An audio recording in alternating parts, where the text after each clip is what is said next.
দোকানে খাতা ও কলম কিনলো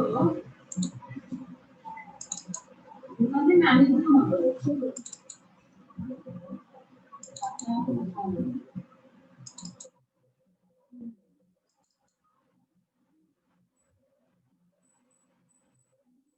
সামনে আর হলো না বুঝলা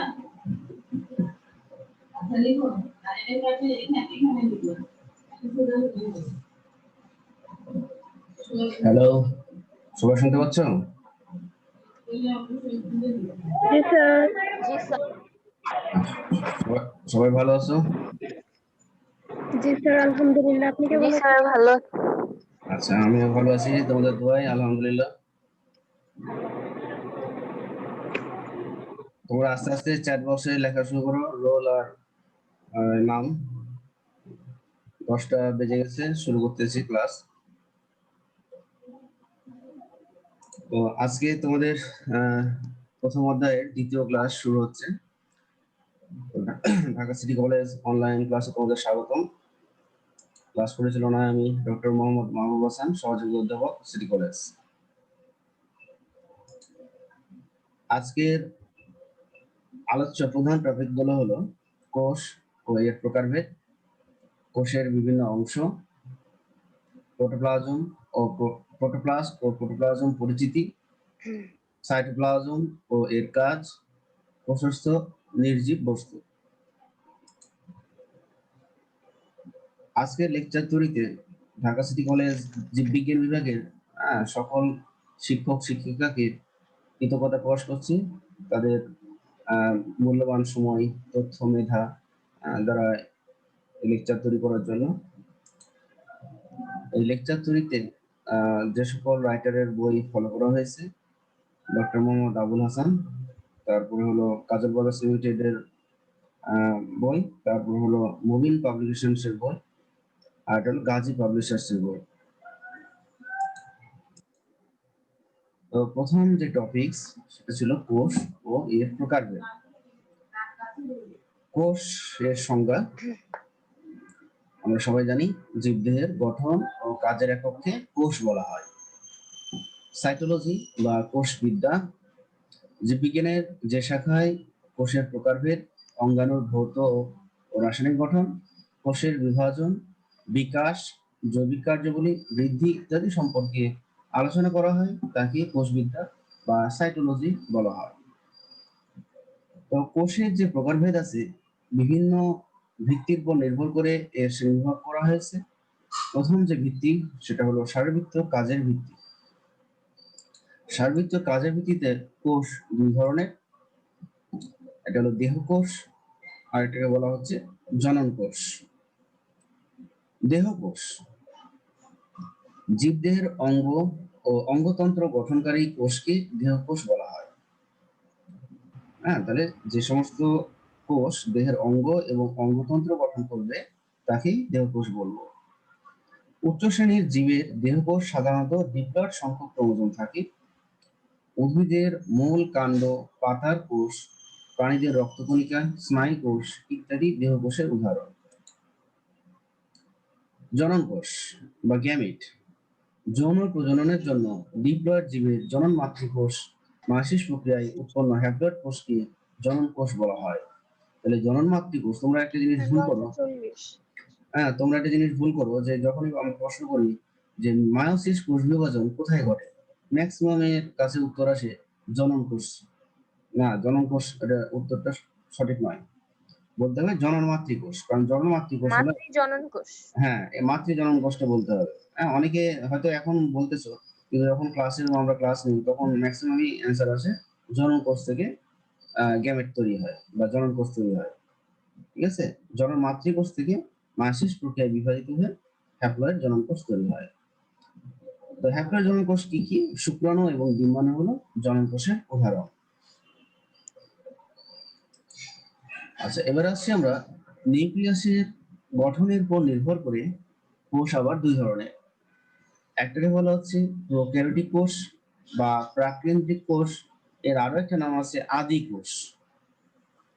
তাহলে যেসব কোষে কোনো আবরণ বেষ্টিত নিউক্লিয়াস মানে সুগঠিত নিউক্লিয়াস আবরণ বেষ্টিত নিউক্লিয়াস মানে কি সুগঠিত নিউক্লিয়াস, এমনকি আবরণ বেষ্টিত কোনো কোষীয় অঙ্গাণু থাকে না, সেসব কোষকে প্রাককেন্দ্রিক কোষ বলা হয়। উদাহরণ ব্যাকটেরিয়া, মাইক্রোপ্লাজমা, সায়ানোব্যাকটেরিয়া ইত্যাদি। তাহলে এখানে দুটো কথা বলা হচ্ছে, একটা বলছে যে সুগঠিত নিউক্লিয়াস বা আবরণী বেষ্টিত নিউক্লিয়াস থাকবে না, আর আরেকটা বলা হচ্ছে আবরণী বেষ্টিত কোনো কোষীয় অঙ্গাণু থাকে না। ঠিক আছে, আমরা জানি যে আদি কোষে একটা কিন্তু কোষীয় অঙ্গাণু থাকে। কেউ কি জানো সেই কোষীয় অঙ্গাণুর নাম কি? আদি কোষে একটি কোষীয় অঙ্গাণু থাকে।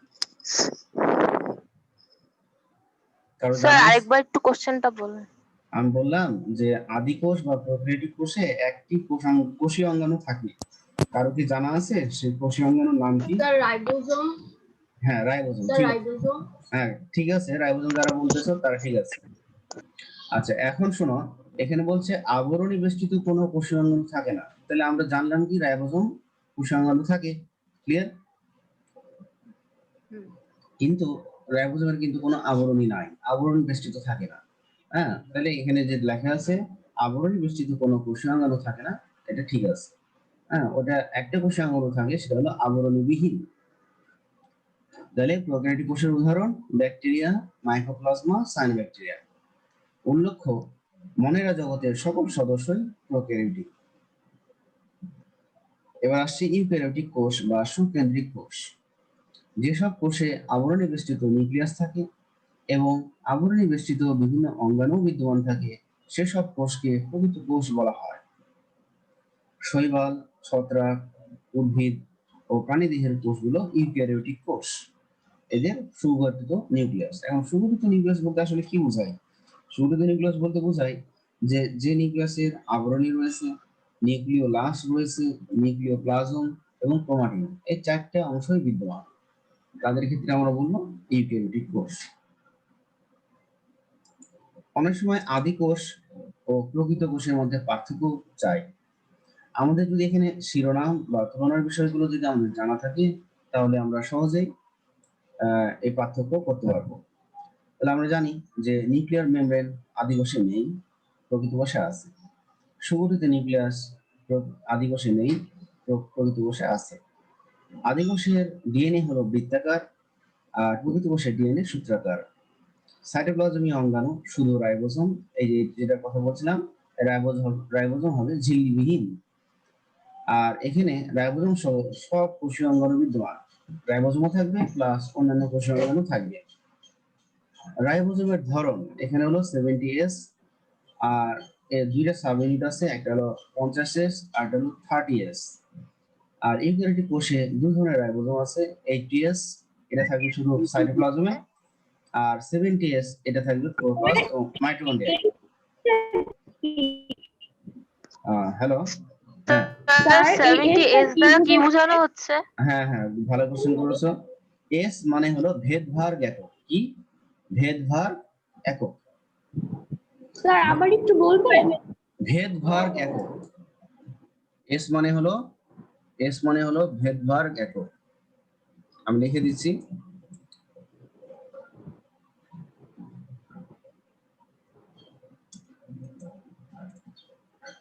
সবাই দেখতে পাচ্ছ ভেদভার ইউনিট? হ্যাঁ, এস মানে হলো ভেদভার ইউনিট। তো এটা হলো সায়েন্টিস্টের নাম।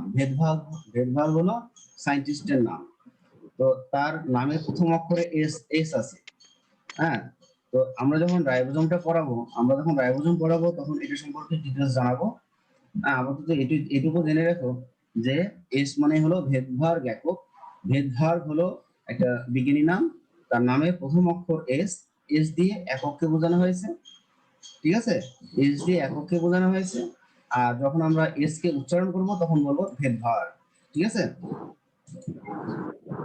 এটা আসলে কি এখানে বলে দেওয়া যায় যে ভেদভার ইউনিটটা জিনিসটা কি। মনে করো একটা সেন্ট্রিফিউজ টিউব নেওয়া হলো, একটা টিউব। ঠিক আছে, সেই টিউবের ভিতরে একটা কোষ দেওয়া হয় এবং কিছু দ্রবণ দেওয়া হয়। ফলে দ্রবণটা কি করে, কোষটাকে লাইসিস করে, মানে ভেঙে ফেলে। এবার এই কোষ এবং দ্রবণ সহ টেস্ট টিউবকে একটা সেন্ট্রিফিউজ যন্ত্রে রাখা হয়। কোথায় রাখা হয়? সেন্ট্রিফিউজ যন্ত্রে।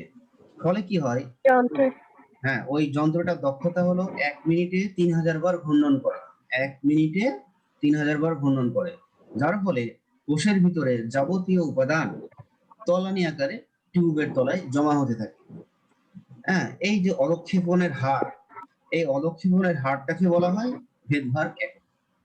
তাহলে কোনো রাইবোজোম দেখা গেল কোনো রাইবোজোম দেখা যাবে অদক্ষেপণের হার 70, কোনো রাইবোজোমের অদক্ষেপণের হার হবে 80। যদি আদি কোষ যদি আমরা দ্রবণে দিই তাহলে হবে 70s, আর যদি প্রকৃত কোষ দিই তাহলে ওখানে 80s ও পাওয়া যাবে, 70s ও পাওয়া যাবে। বুঝতে পেরেছো? রাইবোজোম যখন পড়াবো আবার এটা রিপিট হবে, হ্যাঁ, তখন আর একটু ভালো করে জেনে নিও। আচ্ছা, কোষ বিভাজন, তাহলে প্রোক্যারিওটিক কোষের কোষ বিভাজন অ্যামাইটোসিস, আর ইউক্যারিওটিক কোষের কোষ বিভাজন মাইটোসিস ও মায়োসিস। শ্বসন, প্রোক্যারিওটিক কোষে অবাধ শ্বসন ঘটে, প্রকৃত কোষে সবাধ শ্বসন ঘটে। আচ্ছা, এবার আসছি আমরা। স্যার হ্যাঁ, বলো বলো। স্যার সাইটোপ্লাজমীয় অঙ্গাণু প্রোক্যারিওটার ক্ষেত্রে কি কোষ কঙ্কাল আর সেন্ট্রোজোম হতে পারে? হ্যাঁ, ওটা পরে আসতেছি, ওটা আমাদের ইতে আছে, টপিকসে আছে, পরে আসতেছি। হ্যাঁ, আচ্ছা, এবার আসছি কোষের প্রকারভেদ। ক্রোমোজোমের সেটের সংখ্যার ভিত্তিতে কোষ দুই প্রকার, হ্যাপ্লয়েড কোষ, ডিপ্লয়েড কোষ। এটা গত ক্লাসে একটু টাচ দিয়েছিলাম। যেসব কোষের নিউক্লিয়াসে এক সেট ক্রোমোজোম থাকে তাদেরকে হ্যাপ্লয়েড কোষ বলা হয়, যেমন শুক্রাণু আর ডিম্বাণু। যেসব কোষের নিউক্লিয়াসে দুই সেট ক্রোমোজোম থাকে সেগুলোকে ডিপ্লয়েড কোষ বলে। উদ্ভিদ এবং প্রাণীদেহের সমস্ত স্বাভাবিক দেহকোষ, এটা গত ক্লাসে ডিটেলস বলা হয়েছে। আচ্ছা, এবার আসবো একটা উদ্ভিদ কোষের আউটলাইন। আদর্শ উদ্ভিদ কোষকে আমরা দুইটা ভাগে ভাগ করেছি, একটা হলো কোষ প্রাচীর আর একটা হলো প্রোটোপ্লাস্ট। কোষ প্রাচীর সম্পর্কে ডিটেলস আমরা পড়ব। প্রোটোপ্লাস্টকে আমরা দুইটা অংশে ভাগ করেছি, প্রোটোপ্লাজম মানে সজীব বস্তু, আর কোষস্থ নির্জীব বস্তু। প্রোটোপ্লাজমকে আবার তিনটা ভাগে ভাগ করা হয়েছে, প্লাজমা মেমব্রেন, সাইটোপ্লাজম, নিউক্লিয়াস। সাইটোপ্লাজমকে আবার দুইটা ভাগে ভাগ করা হয়েছে, সাইটোসোল, সাইটোপ্লাজমীয় অঙ্গাণু। তো সাইটোপ্লাজমীয় অঙ্গাণু এখানে নামগুলো দেওয়া আছে, প্লাস্টিড, মাইটোকন্ড্রিয়া, গোলজি বস্তু, রাইবোসোম, লাইসোসোম, এন্ডোপ্লাজমিক রেটিকুলাম, মাইক্রোবডিস, এর মধ্যে আছে পারঅক্সিজোম, গ্লাইঅক্সিজোম, এসফেরোজোম ও সাইটোস্কেলেটন, এগুলো মাইক্রোটিবিউলস, মাইক্রোফিলামেন্ট, ইন্টারমিডিয়েট ফিলামেন্ট। নিউক্লিয়াসের চারটা অংশ আমরা আগে বলেছি। আর এদিকে আছে কোষস্থ নির্জীব বস্তুর মধ্যে সঞ্চিত পদার্থ, নিঃসৃত পদার্থ, বর্জ্য পদার্থ। আমরা যদি একটা আদর্শ উদ্ভিদ কোষের ছবি দেখি তাহলে আমরা এখানে কতগুলো লেভেলিং দেখতে পাবো। তোমরা এই ছবিটা সবাই আঁকানোর চেষ্টা করবা। এখানে একটা আমরা দেখতে পাচ্ছি কোষ প্রাচীরের এখানে একটা ফাঁকা অংশ, এটাকে বলছি আমরা কূপ। হ্যাঁ, এই কূপে প্রাইমারি প্রাচীর এবং সেকেন্ডারি প্রাচীর থাকে না। হ্যাঁ, কূপ সম্পর্কে ডিটেলস আমরা কোষ প্রাচীরে পড়াবো। এটা হলো মাইটোকন্ড্রিয়ন, এটা মসৃণ এন্ডোপ্লাজমিক জালিকা, আর এই জালিকায় যদি রাইবোজোম যুক্ত থাকে সেটা হয়ে যায় অমসৃণ এন্ডোপ্লাজমিক জালিকা। এটা হলো আন্তঃকোষীয় ফাঁক। আন্তঃকোষীয় ফাঁক বলতে বোঝায় দুই কোষের মধ্যবর্তী ফাঁকা অংশ। এটা রাইবোজোম, নিউক্লিওলাস, এটা হলো ক্রোমাটিন, নিউক্লিওপ্লাজম, নিউক্লিয়ার মেমব্রেন। হ্যাঁ, এটা হলো কোষঝিল্লি দ্বারা আবৃত যে অংশটা সেটা হলো সাইটোসোল বা মাতৃকা বলা হয়। গোলগি বডি, পিনোসাইটিক ফোসকা, এটা হলো বড় কোষ গহ্বর থাকার কারণে নিউক্লিয়াস কিন্তু একদিকে চলে এসেছে, পরিধির দিকে চলে এসেছে। হ্যাঁ, লাইসোজোম, ক্লোরোপ্লাস্ট, মাইক্রোটিবিউলস, এটা হলো প্লাজমা মেমব্রেন। আমরা এবার আসছি প্রোটোপ্লাস্ট ও প্রোটোপ্লাজম সম্পর্কে। প্রোটোপ্লাস্ট কোনো উদ্ভিদ কোষ বা একটি আদর্শ কোষের কোষ প্রাচীর ব্যতীত অবশিষ্ট অংশকে বলা হয় প্রোটোপ্লাস্ট। তাহলে আমরা যে এখানে ছবিটা দেখলাম, হ্যাঁ, এই কোষ প্রাচীরটা বাদ, এই কোষঝিল্লি থেকে শুরু করে ভিতরের যাবতীয় অংশ কিন্তু প্রোটোপ্লাস্ট।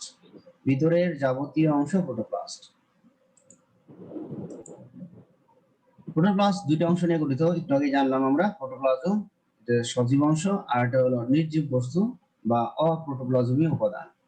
প্রোটোপ্লাজম সংজ্ঞাটা কি? কোষের ভিতরে অর্ধস্বচ্ছ, আঠালো এবং জেলির ন্যায় অর্ধতরল কলয়েড ধর্মী সজীব পদার্থকে প্রোটোপ্লাজম বলে।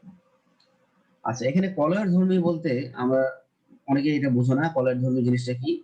কলয়েড ধর্মীর বৈশিষ্ট্য হলো যে এটা পানিগ্রাহী, মানে পানি শোষণ করতে পারে। ঠিক আছে, পানি শোষণ করতে পারে। আরেকটা ক্যারেক্টার হলো পৃষ্ঠটান ক্ষমতা রয়েছে, পৃষ্ঠটান ক্ষমতা রয়েছে। আরেকটা হলো যে কোনো বস্তুর সাথে লেগে থাকার প্রবণতা রয়েছে। তাহলে কয়টা বৈশিষ্ট্য? 3টা। প্রথমটা হলো পানিগ্রাহী, মানে পানিকে আকর্ষণ করে বা পানি শোষণ করে। 2 নম্বর পৃষ্ঠটান ক্ষমতা বেশি। আর 3 নম্বর হলো কোনো বস্তুর সাথে লেগে থাকার প্রবণতা রয়েছে। তাহলে এরকম স্যার বৈশিষ্ট্যধারী, পৃষ্ঠ টান কি? হ্যাঁ বলতেছি আমি। আচ্ছা, এখন একটু খেয়াল করো, অনেক সময় তোমরা কুরবানির সময় আমরা যখন গোস্ত বা হাড় যখন চুবাই তখন দেখা যায় যে কিছু গোস্তের টুকরা এবং চর্বি দেওয়ালে লেগে যাচ্ছে। খেয়াল করেছো কেউ? হ্যালো, খেয়াল করেছো কেউ এই জিনিসটা? জি স্যার। জি স্যার। হ্যাঁ, তাহলে ওই যে গোস্তের টুকরাটা কি আমিষ, আর ওই চর্বিটা হলো লিপিড। ঠিক আছে, তাহলে তাদের কি রয়েছে, এই বৈশিষ্ট্যগুলো রয়েছে। এই জন্য এটাকে বলা হচ্ছে কলয়েড ধর্মী। পৃষ্ঠ টান মানে হলো কি, যে যে দেওয়ালে যে লেগে যাচ্ছে, এই লেগে যাওয়ার এটা হলো একটা পৃষ্ঠ টান। পানির যেমন পৃষ্ঠ টান ক্ষমতা নেই। আমরা যদি পানি খেয়ে আমাদের মাথার উপরে কোনো দেওয়াল যদি থাকে, ছাদে যদি আমি পানি ফেলি, ওই পানিটা কি ছাদে আটকে থাকবে? না স্যার, না স্যার, কোথায় পড়বে? নিজের মাথায়। নিচে পড়ে যাবে।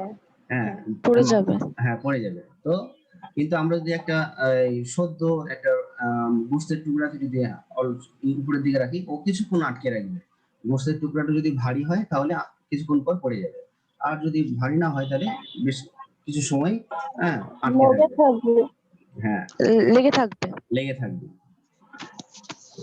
আচ্ছা, এখন আমরা আসি প্রোটোপ্লাজমের ভৌত বৈশিষ্ট্য।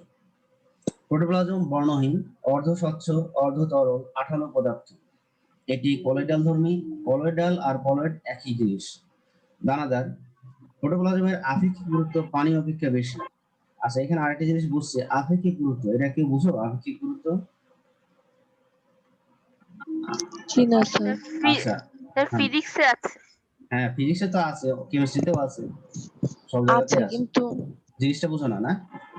আচ্ছা, সবাই শোনো ভালো করে। জি না স্যার।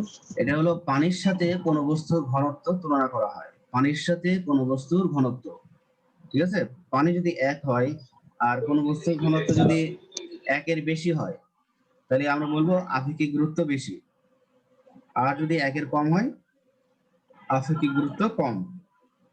তাহলে প্রোটোপ্লাজমের আপেক্ষিক গুরুত্ব পানির অপেক্ষা বেশি না কম? বেশি।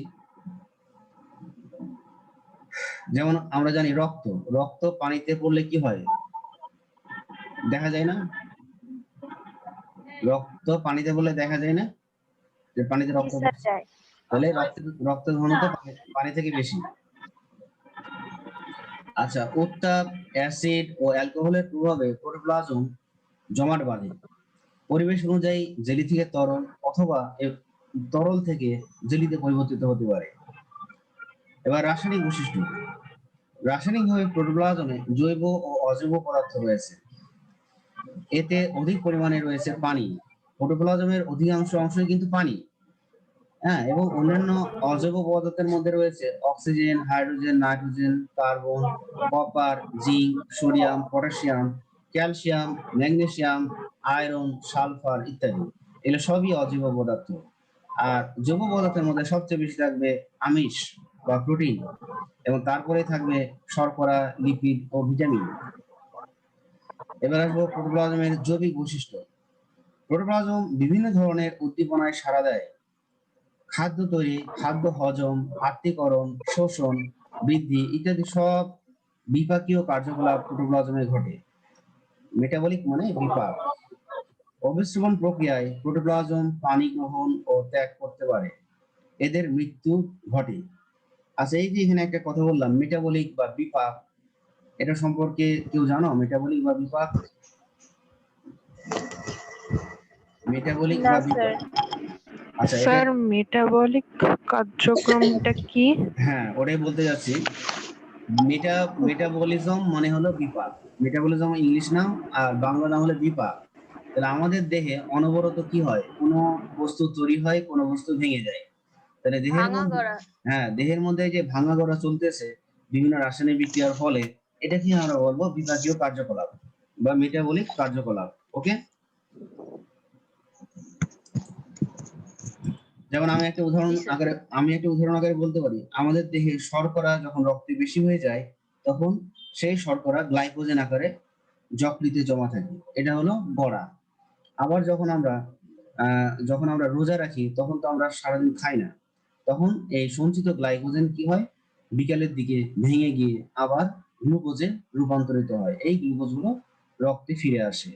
হ্যাঁ, এইভাবে তখন আবার ভেঙে যায়। তাহলে যখন গ্লাইকোজেন জমা হচ্ছে তখন হচ্ছে গড়া, গ্লাইকোজেন যখন খাদ্য চাহিদা থাকছে না রক্তে তখন ভেঙে যাচ্ছে, এটা হলো ভেঙে যাওয়া। তাহলে দেহের মধ্যে অনবরত ভাঙা গড়াকে আমরা বলবো বিপাকীয় কার্যকলাপ। আচ্ছা, এবার আসছি আমরা প্রোটোপ্লাজমীয় চলন। প্রোটোপ্লাজম আসলে স্থির অবস্থায় থাকে না, প্রোটোপ্লাজমের গতিময়তাকে তার চলন বলে। কোষ প্রাচীরযুক্ত প্রোটোপ্লাজম জল স্রোতের মতো যে চলন দেখা যায় তাকে আবর্তন বা সাইক্লোসিস বলে। তাহলে প্রোটোপ্লাজমের চলনকে এক কথায় বলবো সাইক্লোসিস বা আবর্তন। তো এই সাইক্লোসিস বা আবর্তন দুই ধরনের হয়, একটা হলো একমুখী আবর্তন বা রোটেশন, যে চলনে প্রোটোপ্লাজম একটি গহ্বরকে কেন্দ্র করে কোষ প্রাচীরের পাশ দিয়ে নির্দিষ্ট পথে একদিকে ঘুরতে থাকে তাকে একমুখী আবর্তন বা রোটেশন বলে। উদাহরণ হিসেবে পাতাঝাঁঝি উদ্ভিদের কোষে প্রোটোপ্লাজমের চলন। আমরা আরেকটু যদি ছবির মাধ্যমে বুঝি তাহলে সবাই খেয়াল করো, এখানে একটা উদ্ভিদ কোষ, এই উদ্ভিদ কোষের মধ্যে এটা একটা কোষ গহ্বর, এটা নিউক্লিয়াস, আর এগুলো হলো প্রোটোপ্লাজম। তাহলে এই কোষ গহ্বরকে কেন্দ্র করে প্রোটোপ্লাজম গুলো এই যে অ্যারো, একমুখী অ্যারো দেখানো হয়েছে, মানে এই কোষ গহ্বরের চারপাশে প্রোটোপ্লাজম একদিকে বা একমুখী আবর্তিত হচ্ছে, এই মুখে আবর্তিত হচ্ছে, এই জন্য একে বলা হচ্ছে একমুখী আবর্তন। আর আরেকটা আমরা বললাম যে বহুমুখী আবর্তন বা সার্কুলেশন। তাহলে এটা কি, যে চলনে প্রোটোপ্লাজম কতগুলো গহ্বরকে কেন্দ্র করে অনিয়মিতভাবে বিভিন্ন দিকে ঘুরতে থাকে তখন তাকে বহুমুখী আবর্তন বলা হয়। যেমন ট্রাইডেস্ক্যানসিয়া উদ্ভিদের প্রশস্ত প্রোটোপ্লাজমের চলন। তাহলে এখানে একটু খেয়াল করো, তাহলে এটা হলো একটা উদ্ভিদ কোষ, আর এই উদ্ভিদ কোষের মধ্যে এগুলো হলো কোষ গহ্বর। হ্যাঁ, তাহলে এই কোষ গহ্বরের চারিদিকে প্রোটোপ্লাজম এই মুখে আবর্তিত হচ্ছে, আবার এখানে প্রোটোপ্লাজম এই মুখে আবর্তিত হচ্ছে, আবার এখানে তার নিচের কোষ গহ্বরটা দেখো, এখানে প্রোটোপ্লাজম আবার এই মুখে আবর্তিত হচ্ছে। তাহলে কোষ গহ্বর যখন বেশি হবে তখন প্রোটোপ্লাজম গুলো বিভিন্ন মুখে আবর্তিত হয়, আর এটাকে আমরা বলবো সার্কুলেশন বা বহুমুখী আবর্তন। সবাই বুঝেছো ব্যাপারটা? তাহলে একমুখী আবর্তন আর জি বহুমুখী। স্যার। আচ্ছা, এখানে একটা কোশ্চেন করি, কোষ গহ্বরের আবরণকে কি বলা হয়, কারো জানা আছে? এই যে কোষ গহ্বর, এই আবরণ রয়েছে, এই আবরণের নাম কি? কারোই জানা নাই? কোষ ঝিল্লি। জানা কোষ নাই? ঝিল্লি। না স্যার। না না, কোষ ঝিল্লি তো কোষের আবরণ, কোষের আবরণটা হবে কোষ ঝিল্লি। এটা হলো কোষ ঝিল্লি, এই যে এটা বা এটা হলো কোষ ঝিল্লি। আমি বলেছি কোষ গহ্বরের স্যার আপনি আবরণ। প্রশ্নটা বুঝিনি, আবার বলেন। কোষ গহ্বরের ঝিল্লির নাম কি বা আবরণের নাম কি? কোষ গহ্বর। কোষ প্রাচীর। না না, আচ্ছা এটা অনেকে জানো না। সাইটোপ্লাজম। না না, কোষ স্যার জানি গহ্বর, না। কোষ গহ্বরের আবরণের নাম বা ঝিল্লির নাম হলো টনোপ্লাস্ট। কি নাম? টনোপ্লাস্ট। ট দন্ত নয়কের নো, ট দন্ত নয়কের নো, টনো, পয়লয় আকার দন্ত স্বরে ট, টনোপ্লাস্ট। লিখে রাখো।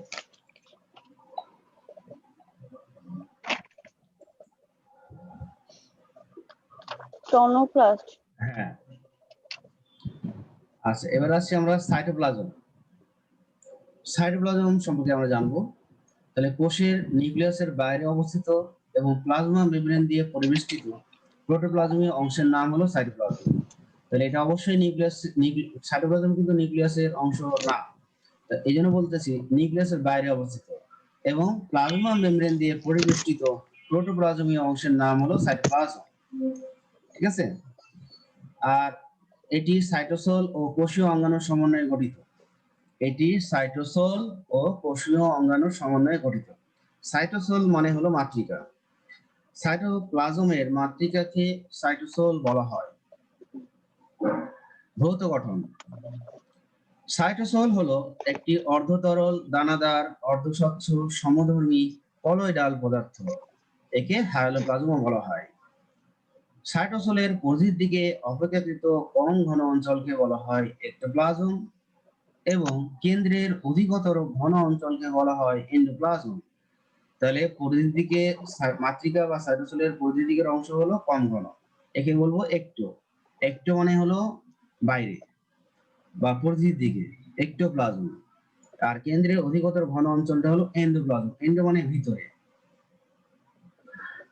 সাইটোপ্লাজমের কাজ: বিভিন্ন কোষীয় অঙ্গাণুকে ধারণ করা, কতিপয় জৈবিক কাজে অংশ নেওয়া, কোষের অম্লত্ব ও ক্ষারত্ব নিয়ন্ত্রণ করা, আবর্তনের মাধ্যমে কোষীয় অঙ্গাণুগুলোকে নড়াচড়ায় সাহায্য করা, পরিবেশের উত্তেজনায় সাড়া দেওয়া, রেচন প্রক্রিয়ায় উৎপন্ন বর্জ্য পদার্থ নিষ্কাশনে সহায়তা করা।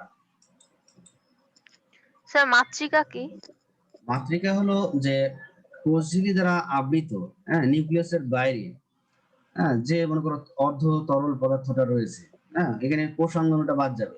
তাহলে কোষাঙ্গনগুলো বাদ গেলে আর নিউক্লিয়াস বাদ গেলে কোষঝিল্লি দ্বারা আবৃত যে অংশগুলো থাকবে সেগুলোই মাতৃকা। বুঝতে পেরেছো? তাহলে একটা কোষঝিল্লি দ্বারা আবৃত, কোষঝিল্লি দ্বারা আবৃত, যেখানে নিউক্লিয়াস থাকবে না, কোষীয় অঙ্গাণু থাকবে না, হ্যাঁ, বাদ বাকি যে তরলগুলো, অর্ধতরলগুলো থাকবে সেটাই হলো মাতৃকা।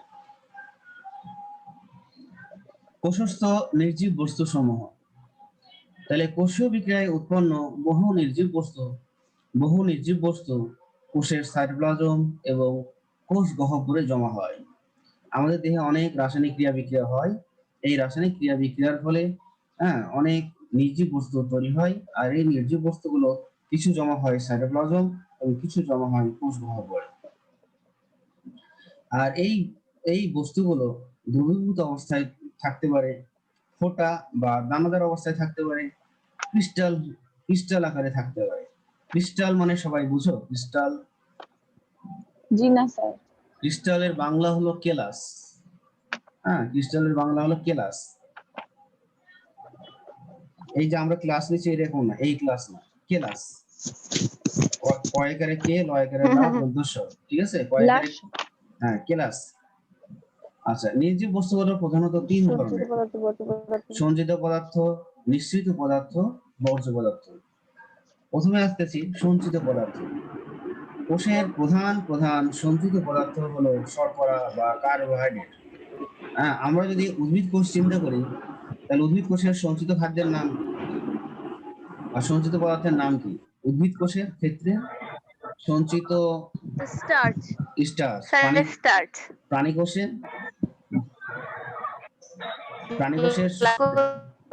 গ্লাইকোজেন। গ্লাইকোজেন।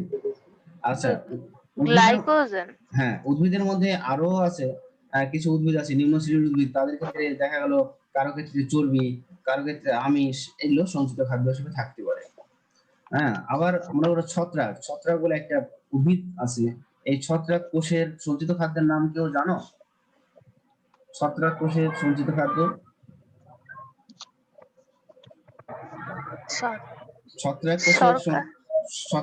ছত্রাক কোষের সঞ্চিত খাদ্যের নাম কি? কেউ জানো না? নাইট্রোজেন। না, নাইট্রোজেন না স্যার স্টার্চ। গ্লাইকোজেন। ছত্রাক কোষের সঞ্চিত খাদ্যের নাম কি? গ্লাইকোজেন। মানুষের মতো, মানুষের যেমন সঞ্চিত খাদ্য হলো গ্লাইকোজেন, ওই ছত্রাক কোষেরও সঞ্চিত খাদ্য গ্লাইকোজেন। আচ্ছা, দ্রবণীয় শর্করার মধ্যে যেগুলো থাকবে, দ্রবণীয় শর্করার মধ্যে থাকে হলো গ্লুকোজ, চিনি ও ইনুলিন। আর অদ্রবণীয় শর্করার মধ্যে থাকে স্টার্চ, গ্রেইন, শ্বেতসার দানা, সেলুলোজ ও গ্লাইকোজেন। হ্যাঁ, এগুলো হলো সঞ্চিত পদার্থ। এবার আসছি আমরা নিঃসৃত পদার্থ। প্রধান নিঃসৃত পদার্থগুলো হলো পিগমেন্ট, হরমোন, এনজাইম এবং নেকটার। তাহলে পিগমেন্টের বাংলা হলো রঞ্জক। পিগমেন্টের বাংলা কি? রঞ্জক। এখানে কয়েকটা রঞ্জকের নাম দেওয়া আছে: ক্লোরোফিল, ক্যারোটিনয়েড, অ্যান্থোসায়ানিন, আরো আরো আরো এরকম কতগুলো রঞ্জক আছে, যেমন ফিউকোসায়ানিন, ফিউকোজ্যান্থিন, ফাইকোইরিথ্রিন, ফাইকোসায়ানিন, অনেক নাম বলা যেতে পারে, হিমোগ্লোবিন। ঠিক আছে, এগুলো এগুলো সবই হলো রঞ্জক পদার্থ। হরমোনের নাম তোমরা নিশ্চয়ই শুনেছো। হরমোন দু একটা হরমোনের নাম বলতে পারবা? যে কোনো একটা হরমোনের নাম বলো। স্যার ইস্ট্রোজেন, ইস্ট্রোজেন, অক্সিন, হ্যাঁ, progesterone, auxin, testosterone, sir auxin sir. হ্যাঁ, হ্যাঁ। আচ্ছা, উদ্ভিদ হরমোন, এখানে যেহেতু উদ্ভিদ পড়াছিলাম, এন্ড্রোজেন, এখানে যেহেতু এখানে উদ্ভিদ পড়াছিলাম, উদ্ভিদ পড়াচ্ছি, তো এই জন্য উদ্ভিদ হরমোনটা বলাটাই ভালো হয়। অক্সিন। এনজাইম, ঠিক আছে, এরকম বিভিন্ন ধরনের এনজাইম আছে। ডিহাইড্রোজিনেস, অক্সিন, তারপর হলো কার্বক্সিলেজ। নেকটার, নেকটার হলো ফুলের একটা গ্রন্থির নাম। আর এই গ্রন্থি নিঃসৃত রস থেকে মৌমাছি এরা মধু তৈরি করে। তো এগুলো সবই নিঃসৃত পদার্থ। বর্জ্য পদার্থ, এই পদার্থগুলো অধিকাংশই প্রোটোপ্লাজমের মেটাবলিক প্রক্রিয়ায় উপজাত হিসেবে উৎপন্ন হয়। উদ্ভিদের ক্ষেত্রে উল্লেখযোগ্য বর্জ্য পদার্থগুলো হলো রেজিন, ট্যানিন, গাম, ল্যাটেক্স, অ্যালকালয়েড, অর্গানিক অ্যাসিড, উদ্বায়ী তেল ও খনিজ ক্রিস্টাল। প্রধান খনিজ ক্রিস্টাল হলো ক্যালসিয়াম অক্সালেট। এটা সাধারণত কচু উদ্ভিদে থাকে, কচু উদ্ভিদে। যখন সূচের মতো আকারে অবস্থান করে তখন এদেরকে বলা হবে র্যাফাইড। এই ক্যালসিয়াম অক্সালেট যদি সূচের মতো গঠন তৈরি করে তখন তাকে বলবো র্যাফাইড। আবার আঙ্গুরের থোকার মতো ক্যালসিয়াম কার্বনেটের ক্রিস্টালকে বলা হয় সিস্টোলিথ। ক্যালসিয়াম কার্বনেট যখন আঙ্গুরের থোকার মতো অবস্থান করবে উদ্ভিদের পাতায়, তখন তাকে আমরা বলবো সিস্টোলিথ। তাহলে সিস্টোলিথ, তারপর হলো র্যাফাইড, এগুলো থাকবে কোথায়? এগুলো থাকবে হলো কচু জাতীয় উদ্ভিদে। তাহলে এই ছিল কোষস্থ নির্জীব বস্তু। হ্যাঁ বলো। হ্যালো, আমরা আমরা যখন বড় বড় গাছে দেখি, গাছের যে চামড়া বা বাকল আছে না, সে গাছের চামড়া বা বাকল যখন ফেটে যায় তখন আমরা দেখি ওখান থেকে কিছু আঠা বেরোচ্ছে, আমরা বলি এটা গাছের আঠা, তাই না? আসলে ওই গাছের আঠাগুলোই হলো বর্জ্য পদার্থ। এক একটা গাছের ক্ষেত্রে এক এক ধরনের বর্জ্য পদার্থ বের হয়। যেমন তোমরা জানো রাবার উদ্ভিদ, রাবার উদ্ভিদ থেকে দুধের মতো যে সাদা পদার্থ বের হয় সেটার নাম ল্যাটেক্স। কাঁঠাল থেকেও ল্যাটেক্স বের হয়, কাঁঠাল থেকেও ল্যাটেক্স বের হয়। ঠিক আছে। আবার কিছু উদ্ভিদে দেখা গেলো যে গাম বের হতে পারে, কিছু উদ্ভিদে রেজিন হতে পারে। যেমন উদ্বায়ী তেল, তুলসী যে উদ্ভিদ আছে এই উদ্ভিদ থেকে এই উদ্বায়ী তেলটা নিঃসৃত হয়। উদ্বায়ী মানে কি? যখনই এরা নির্গত হয় তখন বাতাসের সাথে মিশে যায়, এই জন্য আমরা দেখতে পাই না। তুলসী গাছ, পুদিনা গাছ, এই সমস্ত উদ্ভিদের ক্ষেত্রে উদ্বায়ী তেল নির্গত হয়, যেটা আমরা দেখতে পাই না, বাতাসে মিশে যায়। আচ্ছা, এবার আমরা আসি কোষীয় অঙ্গাণু সম্পর্কে। আমরা জানি কোষীয় অঙ্গাণু। তাহলে কোষীয় অঙ্গাণু কোথায় থাকবে? কোষের সাইটোপ্লাজম স্তর, মানে কি সাইটোপ্লাজমের ভিতরে। কোষীয় অঙ্গাণুর বৈশিষ্ট্যগুলো কি? নির্দিষ্ট আকার, সজীব ও নির্দিষ্ট কাজ বিশিষ্ট অঙ্গাণুকে কোষীয় অঙ্গাণু বলে। তাহলে কোষীয় অঙ্গাণুর বৈশিষ্ট্যগুলো কি? অবশ্যই সাইটোপ্লাজমে থাকবে, নির্দিষ্ট আকৃতির হবে, সজীব হবে ও নির্দিষ্ট কাজ বিশিষ্ট অঙ্গাণু হবে। ঠিক আছে, তাকে আমরা বলবো কোষীয় অঙ্গাণু। ঠিক আছে। এবং ঝিল্লির উপর নির্ভর করে কোষীয় অঙ্গাণুকে দুই ভাগে ভাগ করা যায়।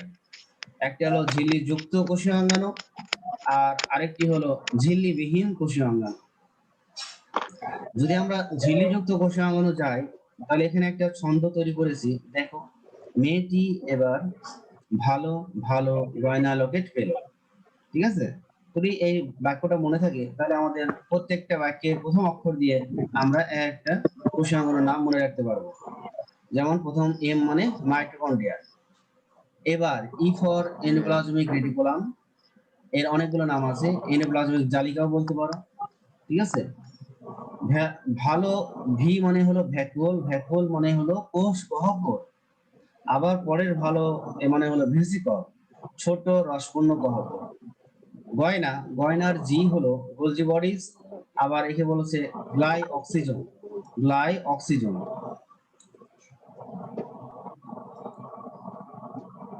লকেট, লকেটের এল হলো লাইসোজোম, লাইসোজোম। আর পেলো প্লাস্টিড বা পারঅক্সিজোম। তাহলে এগুলো সবই ঝিল্লিযুক্ত কোষীয় অঙ্গাণু। আর এখানে আরেকটা জিনিস খেয়াল করো, তোমাদের স্লাইড যেটা আমি দিয়েছি, ডাউনলোড দিয়েছি, সেখানে কিন্তু এগুলো লেখা নাই। স্যার বেকিউল কি কোষ গহ্বর? হ্যাঁ হ্যাঁ, হ্যালো, বলো। স্যার এই যে প্রথমটা এটা যে বেকিউল বলছে এটা কি কোষ গহ্বর? ভেসিকল, ছোট রসপূর্ণ গহ্বর। এটা হলো ছোট আর এর উপরে এটা হলো কোষ গহ্বর। এটা হলো কোষ গহ্বর। এটাও গহ্বর, তবে এই গহ্বরে রস থাকবে। আর উপরেতে কোষ গহ্বর না? উপরে একটা কোষ গহ্বর, হ্যাঁ। আচ্ছা, এখানে আরেকটা জিনিস খেয়াল করো, তোমাদের স্লাইড যেটা আমি দিয়েছি সেখানে কিন্তু এই জিনিসগুলো নাই। আমি একটু আগে লিখলাম যে তোমাদের জন্য হেল্প হতে পারে। যেমন মাইক্রোকন্ড্রিয়াকে আমরা কি বলি? পাওয়ার হাউস বলি না? মাইক্রোকন্ড্রিয়াকে কি বলি? Power house. পাওয়ার হাউস বলার কারণ কি বলো তো? মাইটোকন্ড্রিয়ার শক্তি উৎপন্ন হয় শ্বসন প্রক্রিয়ার। হ্যাঁ, সেই শক্তির নাম কি? সেই শক্তিটার নাম এইটিপি। ATP sir. এটিপি। হ্যাঁ, গুড। এটিপি হতে পারে, NADH2 হতে পারে, হ্যাঁ, FADH2, এগুলো হলো শক্তি। আর এখানে দেখো গোলজি বডিজ, গোলজি বডিজকে বলা হচ্ছে প্যাকেজিং সেন্টার। হ্যাঁ, প্যাকেজিং সেন্টার, মানে প্যাকেট করে। তাহলে গোলজি বডিজ হলো প্যাকেজিং সেন্টার।